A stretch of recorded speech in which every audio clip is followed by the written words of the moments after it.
All right, ladies and gentlemen, we're going to be doing an early look at Martinsville, looking back at the Richmond race from this previous weekend. I'm not going to be putting the pit data on the screen.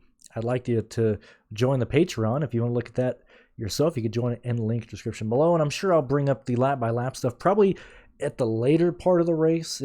We'll bring it up at some point. But I mainly want to touch on the facts that, look, Richmond was very much dictated by pit road strategy, by who stayed out at certain times, and how good cars were on pit road. And I fully believe that if you were good at Martinsville this previous week, you're going to be good at, or if you were good at Richmond this past week, you're going to be good at Martinsville. If your pit crew was fast at Richmond, specifically under the stress of green flag pit stops, and you've been fast this entire year, you're going to be fast at Martinsville once again.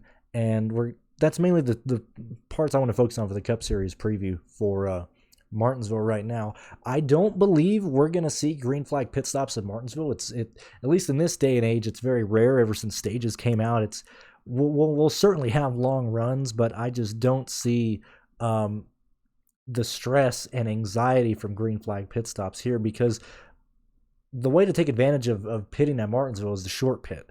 But you end up going almost 3 laps down at Martinsville, and so typically you just want to wait as long as you can.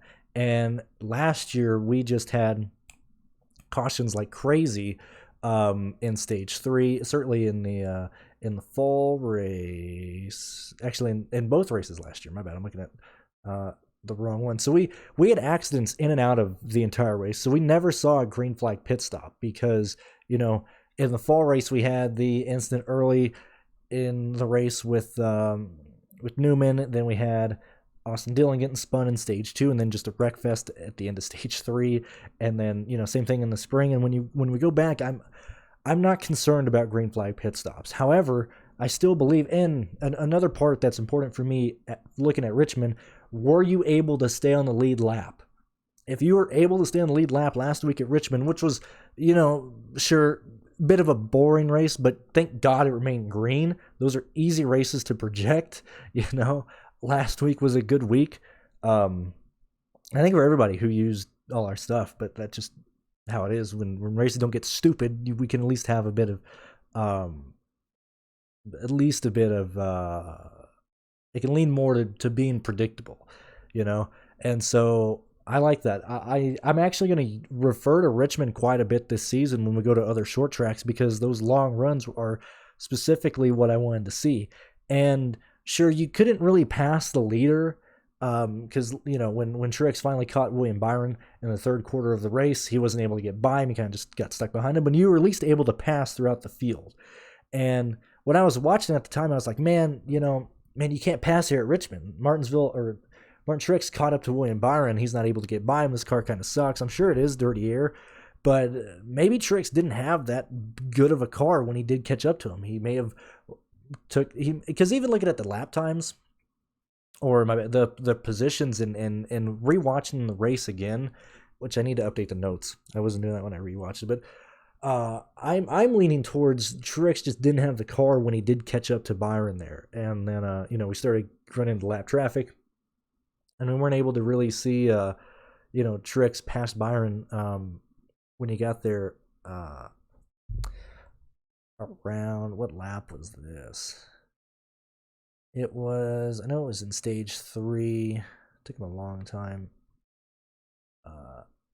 Actually, I'm looking at the wrong guy. Good gravy. Actually, both times Truex was running in second. He just wasn't able to get by people. The way Truex got the lead was on pit road. And by short pitting the field, which was another thing which was weird, is like the booth had like no clue. The booth just didn't want to pay attention to the pit stop strategies. Like when Truex goes into pit, and I actually wrote in the notes that I want to look at the run on coming out of the end of the first stage, but this is more me talking versus useless.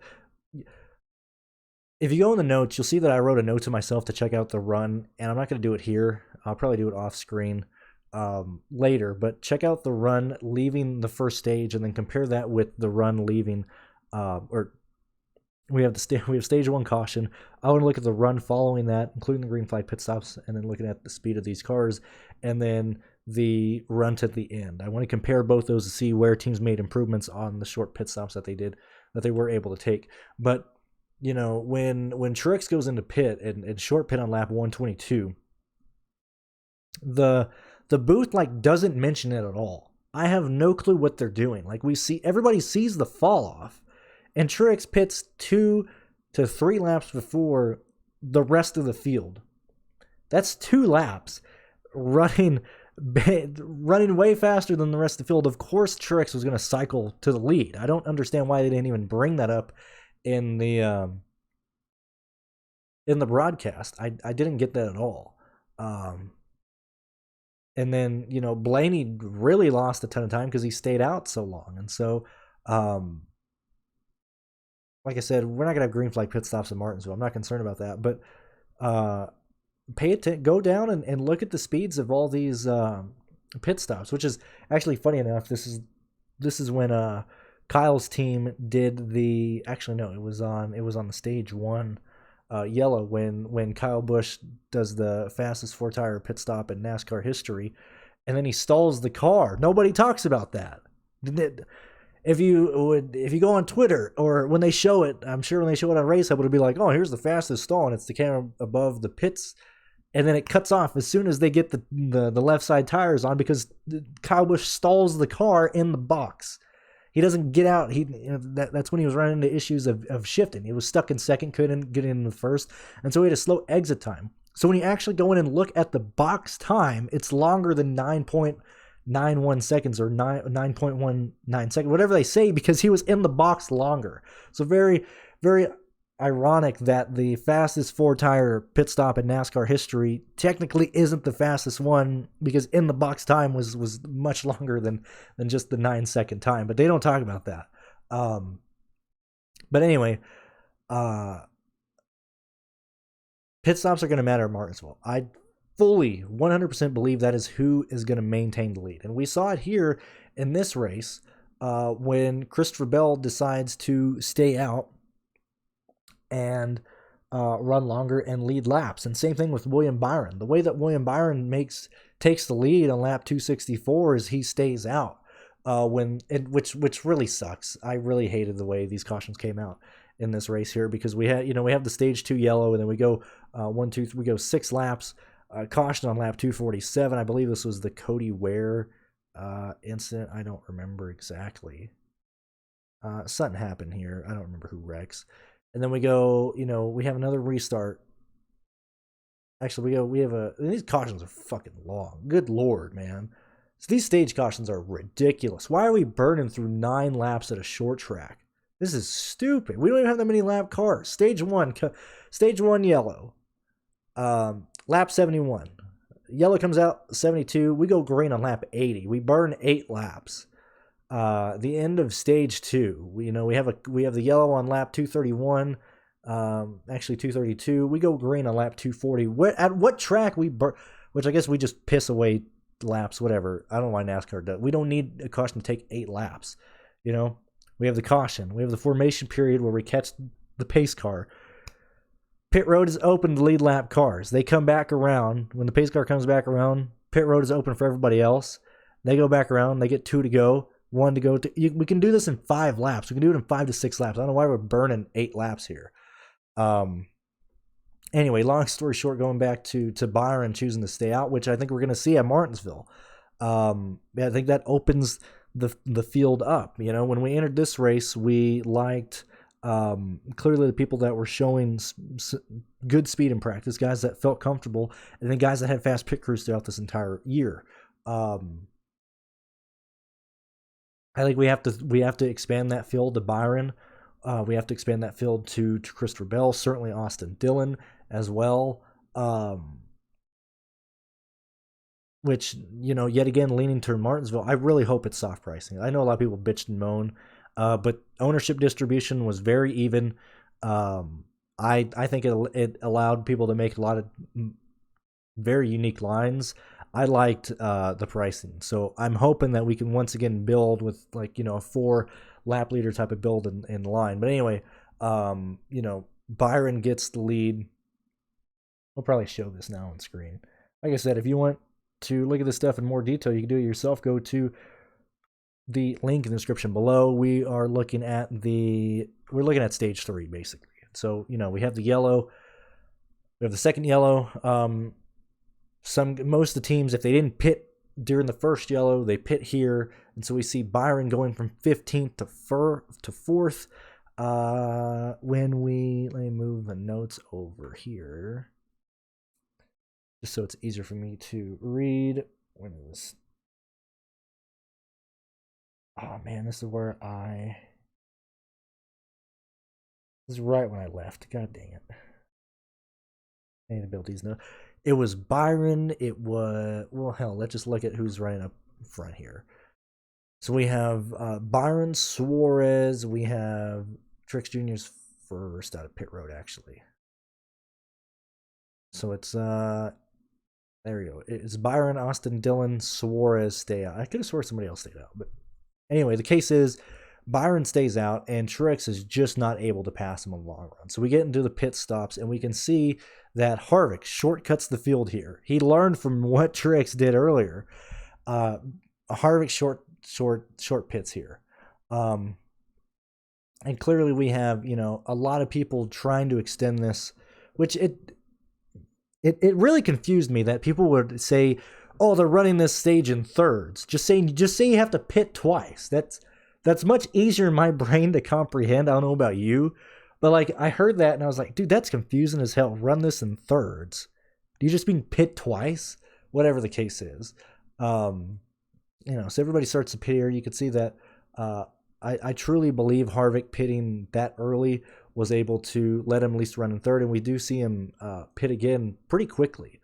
You know, and Harvick had some really, really awesome speed. That is awesome to see. And no slouch on Hamlin. I'm pretty sure Hamlin pitted, yeah, he pitted twice here. Which this is a very, very short run. And this is why I wanted to dive into this specifically, because we went green. I want to see if these guys did in thirds. Let's just take the average number here. So we're at 264.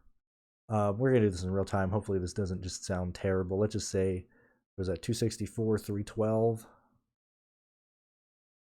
312. They go 48 laps here. I'm guessing that they go 28 here. Let's just guess. We'll just look at Hamlin for an example. So we'll say, actually, it'll probably be more like 30 because he comes out, let's say 311 to 354. 43. I forgot, what did I say here? I should have been writing this down. Oh man, we're losing the pod. We're losing it. I'll be back. Don't worry. That one was 43. We'll gain it back. I apologize, gang. I really do apologize. So he does 45 laps here, give or take. 43 here. To 45 here. So I guess he really did, at least Hamlin really did split in thirds, but I'm guessing that Hamlin gained time on Byron between here. It has to be between here. It has to be him short pitting or beating Byron to the pits here. Does he beat Byron again? That's what really killed Byron, is that he didn't go in the pit. I totally forgot Byron only pitted once.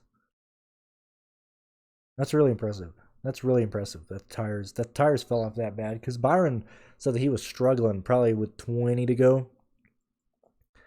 So these guys are running 4 laps on their tires. That's mainly the reason why I wanted to look at that. So let's just say Byron ran 400. He nearly did double that. So let's just say 400 minus 311.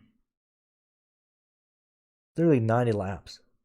Twice the amount of wear and tear on those. And the reason I'm bringing this up is because like I said, I don't believe we're going to find a ton of wear at Martinsville, but I don't think we're going to see people doing this. I think we're going to see the field basically pitting whatever they can whenever the yellows come out. Very, very long tangent. Let's talk about Kyle Busch really quick.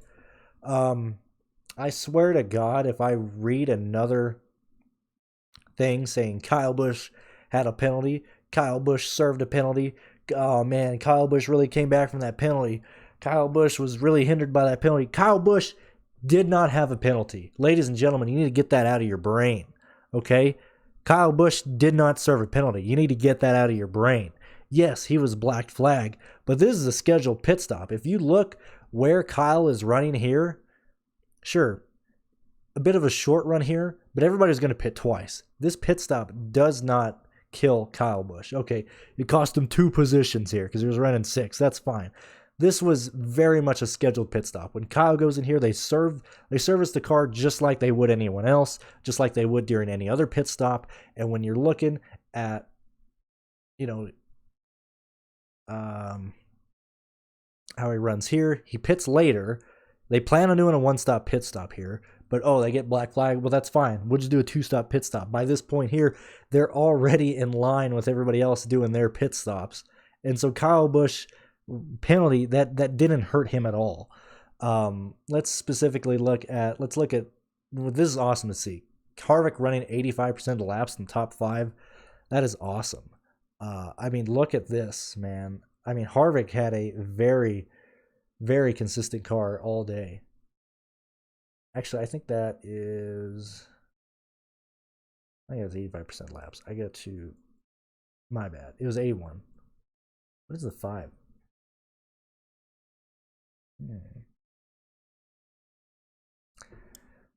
I gotta check on that. What is this looking at? I guess I could do better if I didn't use the arrow keys. What are we looking here? 22. Oh, never mind. That's what it's looking at. I need to look at this one. I always get these confused. I need to pay attention to the. Anyway, 81% in the top 10, 15% in the top 5, which is very much his top 5 speeds are late in this race. That's good to see. Clearly, Harvick enjoyed his car. Very happy. I was very surprised to see Harvick at 30% ownership. I thought he'd be a bit lower than that. But I think it was very much the case of he was just priced so low, he had to do so little. And he was getting fast laps as well. Harvick was getting a ton of fast laps. And I like keeping track of these. Where is this at here? Yeah, so lap, do we have? We don't yet. Blaney, this is where I'm concerned, or not concerned, but I'm debating if at this point we're looking at the whole damn race. I'm really debating if they can pass on short tracks. I don't have it written down who's getting the fast laps here. So on lap 41, at this point in your brain, because I have it written down here, lap 41, Blaney has the entire race. He's by himself leading. How many fast laps does Blaney have on lap 41? I'll give you a few minutes. I think it's a good idea of thinking probably like 25, 30, probably somewhere around there. That's a big X. Buddy boys, lap 41, Blaney only has 12 fast laps, and he's by himself in traffic. He is absolutely not racing anybody, because it's barely on lap 41 that Blaney is starting to catch the back half of the field. And so Blaney, sure, okay, he's lost 5 potential laps right here under the yellow from Kurt Busch. But still, that's 2 restarts, and that's a short run here of 10 laps, and that's coming out of a restart here. So 41, that's still 36 laps by himself. Clean air. If you look back at the restarts, Blaney is by himself on these restarts. Nobody is continuing with him at all. The field is side by side entering 1. The field is acting stupid in the background, racing 3 wide down the back straightaway. Blaney is not getting the fast laps here. That leads to me, and I would have to go back and look at where these guys are getting fast laps at time, but that leads to me going to Martinsville this weekend, is I don't believe the leader is going to be getting the fast laps. I truly believe we're going to see the cars in the back half of the field getting the fast laps. And so that's why specifically at Martinsville, when you look back at, previous optimal lines, you're seeing that you need multiple fast lap getters and lap leaders. I want to build with 4 of those guys in mind. I want to build with 4 guys that I think are going to get fast laps. And you can compare that either to where you think they're going to come out of pit road, because typically the choose cone is going to be interesting, but you need to have guys that are going to be running inside the top 10. I say that constantly week in and week out, but these short tracks are that. At Richmond, if you had a top 10 car, you most likely had a guy getting fast laps. It's going to be the same thing in Martinsville. Try and play guys that, sure, they might not have the lead. Harvick didn't have the lead, but Harvick had a fast car today. Truex couldn't get the lead when he was behind Byron, but he still had a fast car. Even the way Larson came through the field, and Bowman had some fast laps, and late in this race, Reddick did get some fast laps. And Reddick had a very good long run car compared to where he was running. Reddick gets fast laps as well, and 16 cars finishing on the lead lap, that's actually really impressive, despite the fact that this entire stage went green. Actually, shout out to Suarez. That's nearly 160, that'd be 144 laps at this last part, and some guys just barely being lapped at the end here. Also, keep an eye on how many guys were 2 laps down here. Look at the drastic fall off. Clearly Kurt Busch had just a terrible day. Biffle went in the garage early. Ware got in the wall. BJ finished 14 down. Sure, we got the back markers here, but sure, you get some more wrecks. I don't hate these guys. I really don't. I still stand by it. Personally, for me, I still stand by. Certainly this week at Martinsville, I'm going to be playing at least a couple lines involving guys that are min-salary just to try and get as many lap leaders as possible. Main takeaway that we've just seen all year is Michael McDowell sucks in this package. He cannot drive. Michael McDowell felt way more comfortable in the high downforce, low horsepower package. Keep that in mind. I have no clue what happened to Haley. No fucking idea what happened to him. Something happened on this pit stop. I need to look back through what is this, lap 352, because Haley went from 1 or 2 laps down to 5 laps down. So 352. Let me try and find this pit here. I have no clue what the hell happened to Haley here. No idea. So let's try and find what lap is this. We're looking for 350. Actually, it'd probably be 350. We're just looking in 350s. Actually, let's 259. Oh, here we go. What happened here? Just leader. Yeah. So actually, he's 3 down right here. We're gonna assume it's here because I don't think NASCAR has the replay up. Yeah, he probably just got left. Okay, so we're going to assume it's the pit stop that he takes on 351, because I assume it's this one here, because, man, I hope this is entertaining. Yeah, because he's raced with tons of people here.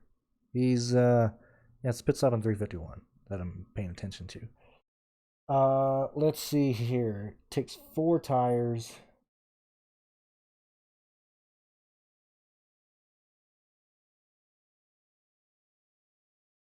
What happened here?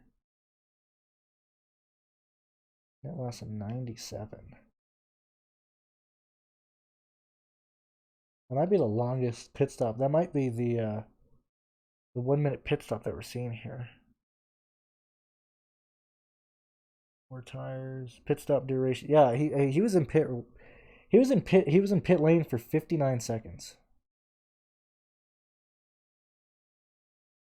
12 seconds in, 18 seconds out. That's a 30-second pit stop, give or take. 12 minus 18. Yeah, Haley had a 29-second pit stop on lap 352. I haven't been able to find anything on that. I'll check Twitter and stuff. But I was checking it during the race because I had Haley, and I'm very curious what happened there because Haley was running pretty decent up in the 30s, and I'm pretty sure when he was down 2, he was part of this group. He was part of these. He would have been racing. Yeah, AJ finished better than him. That's crazy. I'm pretty sure he was racing with Bubba and Gillen and Jones too. You might be asking, why did I play Haley there? When we found out there was no competition caution, I loved Haley because I figured so this is, I don't even know if this is still a Richmond or a Martinsville preview, but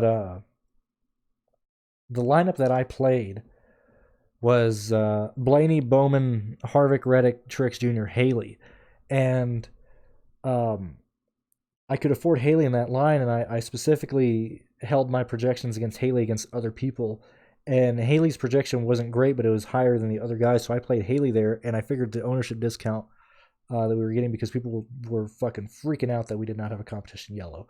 And I figured Haley would be a lap down at some point in this race anyway, and so I embraced that part. I'm finishing with 24 points. I think still outscored a lot of the value drivers by a few. Either way, that's why I was talking about Haley so much, because I don't exactly, I knew he had a long pit stop. I don't know what caused it. But yeah, anyway, so very quickly looking at pit stops. The guys that have been fast, the guys that we keep having, lined up and looking at week in and week out are the guys that I want to play this week in Martinsville. So that's people like Truex Jr., that's people like Christopher Bell, that's people like Chase Elliott, Ross Chastain, Denny Hamlin, Kevin Harvick, Kyle Busch, Joey Logano. I truly believe that these are the types of guys that are going to be leading at Martinsville. I would throw Larson in there. But yeah, those are the guys that I want to look at. Yeah, man, Chastain is there. I have to absolutely keep Chastain in the pool this week. What happened? Whoa! What happened to Chastain here? Why is Chastain a lap down? Let's take a gander really quick. What happens to Chastain here? On a lead lap, leading, gets lapped here. What happened? What happened to Chastain?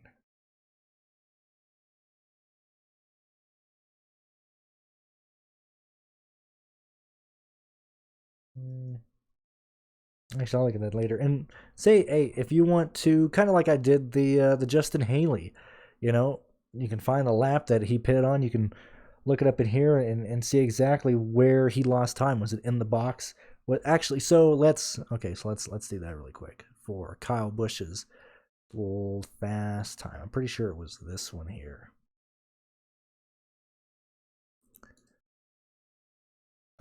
Because I think at this point we're kind of done. This is just kind of an early look at Martinsville, and that's my dog yelling. But let's oh boy, let's look really quick to see the pit stop that these guys did. That was 9.9 seconds. Let's look at this really quick. All right, so I had to go back and define specifically where this was, and I'm looking at the notes because I remember at the time thinking that's not entirely right. So we can obviously clearly see the time, and so if you guys haven't seen it, this is the fast. But okay, so clearly they go in very fast pit stop, and I'll probably do this afterwards. I was going to do it before, completely forgot. I'm going to look at all the Joe Gibbs pit stops and compare them with other people. I think it is slightly faster, might be a tenth faster, give or take, and I think you can argue that's what helped Hamlin win the race. But I just think the fact that Byron didn't pit is what mainly helped Hamlin get there, because gaining a few tenths on pit road during a green flag pit stop is not that huge. That's going to be way more apparent on yellow pit stops when everybody's bunched up together.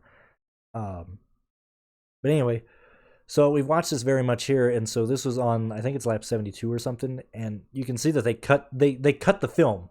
They don't show the film because Kyle Busch stalls in his pit stop, and he has issue coming here. And we'll show that. So this is how you can use this if you do want to look on it, or if you do want to look at the pit data. And so according to my notes, this is where we were at. Lap 60, Blaney pits. I even write down that Kyle Busch is slow on pit road. He was having trouble shifting, leaving his box. Following this pit stop, Joe Gibbs' Twitter is now saying that they have the fastest 4-tire pit stop in history with Kyle Busch at 19.9 seconds. So I'll even have to see later. Well, this is the pit stop that they had here on lap 73. You can see that the total duration between entering pit road and leaving is 42 seconds. I just went blank on what the hell I'm looking at here. Pit stop duration. I got lost. So the end time is clearly driving into pit road up into the box. Then you have the pit stop duration period, and then you have the out travel time. And so this is the fastest pit stop here because the box time is around 13 seconds. And I wish they would actually show that and go into context instead of just showing this here, because they're not showing, that Kyle stalls right here. So just keep that in mind here. And so a lot of things to at least keep in mind when you're looking at data. I'm pretty sure, I think Kyle still has the fastest pit stop in the race, but I don't believe it's this one. I believe it's one that he had later in the race. Anyway, so I've kind of gone on enough here. This is probably a really, really boring video, but at least thank you for listening. So at least entering Martinsville, I want guys that showed me speed at Richmond in practice, showed me long run comfort at Richmond, and guys that are going to have fast pit road crews. That's what else I was going to say is don't look at Christopher Bell's pit stop time in case you're looking for, how did all 4 of the Joe Gibbs teams do with this new choreography? Bell was not a part of that because they had a stripper pole in the pit stop box, and so they didn't want to be messing around with dealing with the light pole or the stripper pole being in the pit box, which is very weird. If you go back and listen to Mike Joy said something along the lines of he wished he had a pole in his pit box or something like that. It was very weird, very, very odd. What an odd duck. Chad Knaus was the best part of the broadcast. If only they could show more. Anyway, thank you guys for tuning in, and we'll have more videos up later this week. But yeah, just thank you. Wanted to put this out there really quick. So yeah, looking forward to this week. We'll be live Thursday for the Truck Series. If you're still listening, you can do a watch along with Pearce and I again for the Truck Series.